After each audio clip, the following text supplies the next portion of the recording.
Welcome back to the channel where we welcome special guest physical therapist Monica Candelore, pelvic floor expert, to share her top tips for pelvic floor health. So if you've already joined us for Monica's follow along pelvic floor workout, awesome!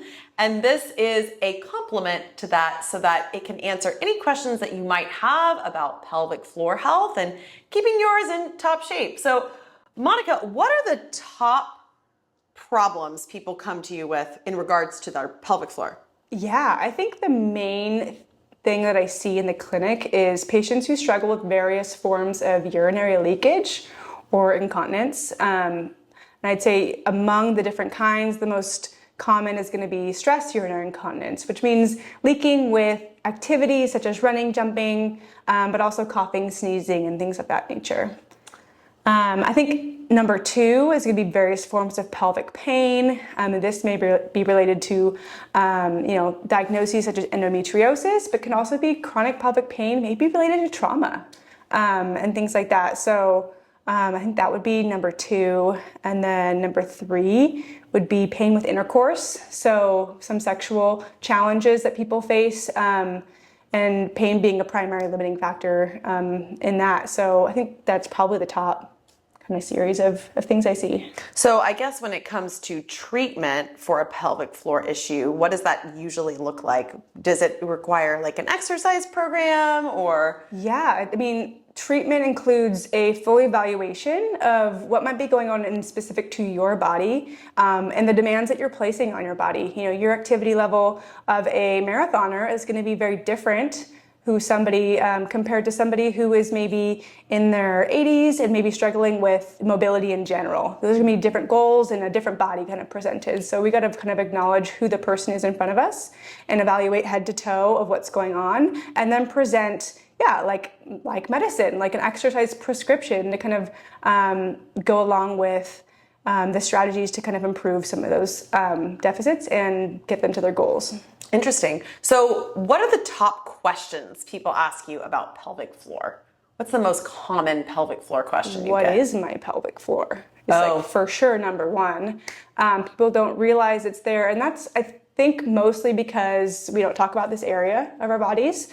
And then second is probably because the muscles do everything for you. Yeah, I can cue you to contract the muscles volitionally, but in the day-to-day, that this muscle group actually activates and does everything on its own, just kind of behind the scenes, until something goes wrong. And then you're like, wait a second, something's different. And you might not even realize that the problem that you're struggling with is derived from your pelvic floor because you're just not that in tune to this area of your body. So that's like the first thing I help people do, is just connect brain to body and just kind of figure out what is that musculature, how do I control it, how do I kind of tap into it, and then we can go from there.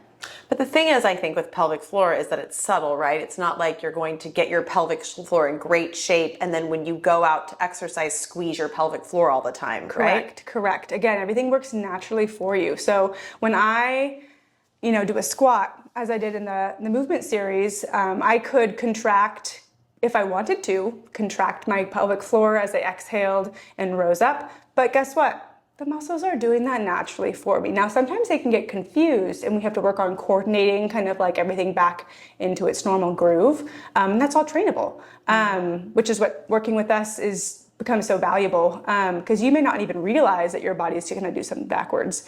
But yeah, we can really kind of acknowledge that things are doing things naturally for you and kind of build upon that.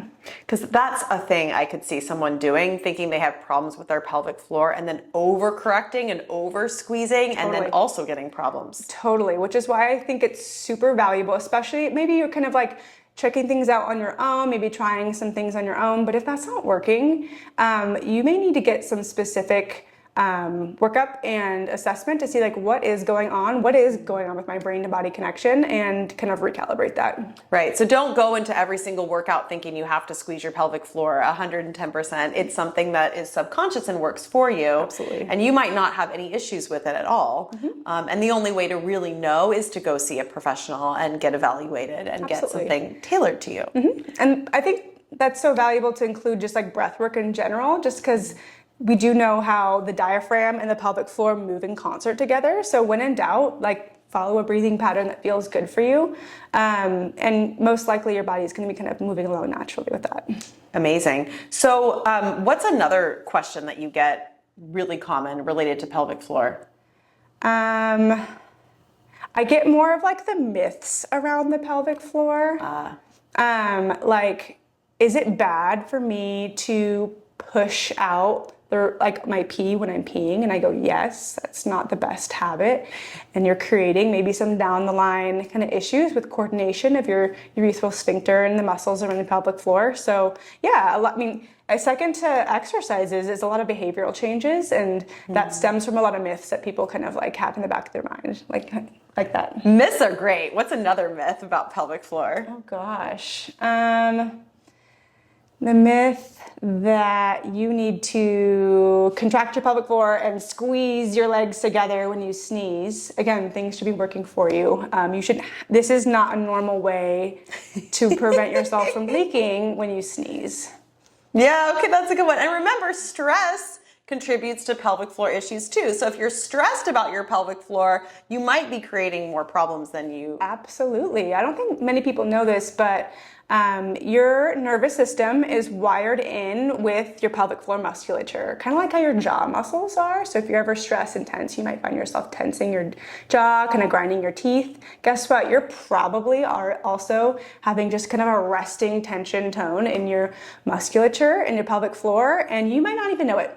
And when muscles are tense and tight all the time, they can't do their job very well. So that can create issues like stress incontinence, that leakage with exercise and coughing, sneezing, for example, or pain with intercourse if you just have tense toned muscles that are just not going to be happy at rest. Interesting, because I had a friend who was going through a very stressful time, and she was having issues down there because she was under so much stress.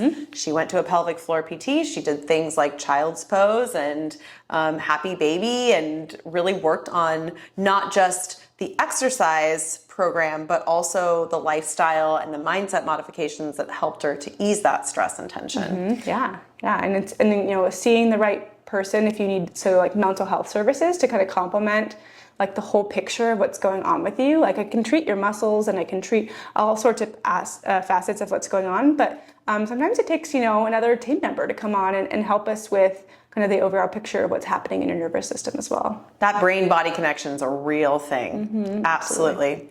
So what are your top 3 best exercises for pelvic floor? This is my favorite one that I'm doing right now.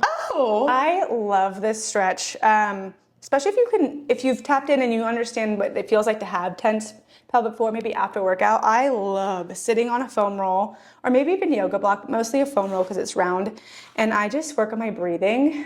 And I can literally feel my muscles just kind of melting and molding around the foam roll, and it feels amazing. I've never seen that before. I will be trying that. I'm excited. Plus you get a little adductor kind of inner stretch thigh with it if you want. You can like add some side bend movements and rotations. It's just so fun. I love it. That's why I'm sitting here like this. Number 2, actually I should put this one first, is what we call 360 breathing. So learning how to actually get your diaphragm to move. And it requires, your diaphragm is attached to your rib cage. So getting your rib cage to actually in the first place be able to move to the side, front and back, and a little bit up. You have to get that mobility first, and then we got to learn how to kind of like expand everything in all directions at the same time. Belly is expanding, pelvic floor is dropping, and everything's just like in this nice type of inhale, everything's relaxed. Exhale, things just kind of recoil back to resting position. So 360 breathing is our best friend. I love that. Well, any other tips that we didn't talk about that you think our audience might be curious about in regards to pelvic floor health? Yeah, I think and this would be like, I can't even give an exercise number 3 because I think in general, just stay moving and stay active, right? So like I mentioned earlier on, like your muscles are doing their job for you. And one of the worst things you can do from a lot of perspectives, but for your pelvic floor health too, is just stopping moving. You can't always help that. Sometimes you're hospitalized or you have an injury and you can't move in the way that you want, but something is better than nothing. And getting back to, being able to squat down, maybe that's your goal. That's amazing that your pelvic floor is going to love you for that. You don't have to be squeezing and squeezing and squeezing those muscles with something you bought online or, you know, an app on your phone. The squats and the deadlifts and the bridges, all that stuff is going to be so much more beneficial, and it's functional, and it carries you through like all the activities in your life. So just keep moving. Oh, I love that, because movement is medicine.